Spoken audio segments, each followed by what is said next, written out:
Mela ħanedin ngħidu li dan il-budget il-ħaddiem ħajkompli jgawdi mis-suċċess ekonomiku li qed jesperjenza l-pajjiż.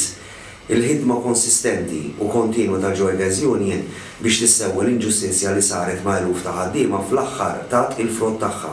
Dan billi fil-budget 2018 tħabbar li minn Jannar li ġej l-ħaddiema se jingħataw ġurnata lif addizzjonali għal festa li tiġi fit-tmiem il-ġimgħa.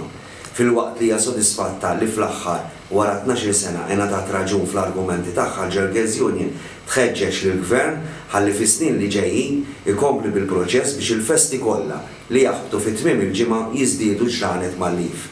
Il-Union ma waqfet qatt tiġġieled biex tissewwa din l-inġustizzja li kienet twettqet minn Gvern Nazzjonalista fis-sena 2005, tant li dakinhar ukoll il-Workers Union kienet resqet u rebħet il-każ quddiem l-Organizzazzjoni Dinjija tax-Xogħol. Il-Workers Union tqis li dan il-budget bħala wieħed li qed jaqsam il-ġid mill-ħuq mis-suċċess ekonomiku mal-ħaddiem u l-ċittadin, tant li ma tefa' l-ebda piż ġdid f'taxxi fuq il-familji Maltin.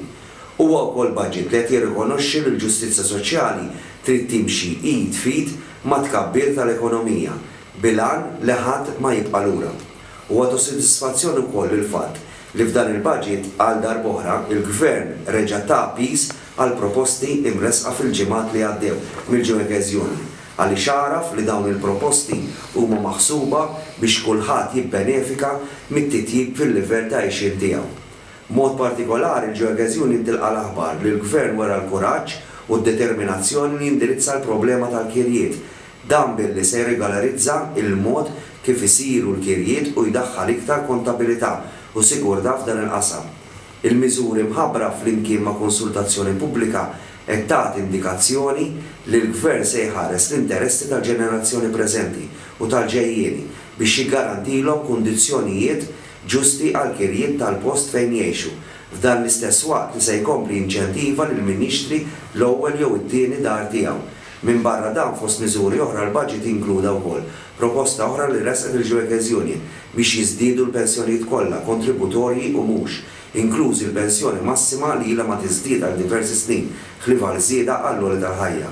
Il-Workers Union tqis li dan il-budget bħala wieħed soċjalment ġust li se jgawdu minnu faxix kollha tas-soċjetà Maltija.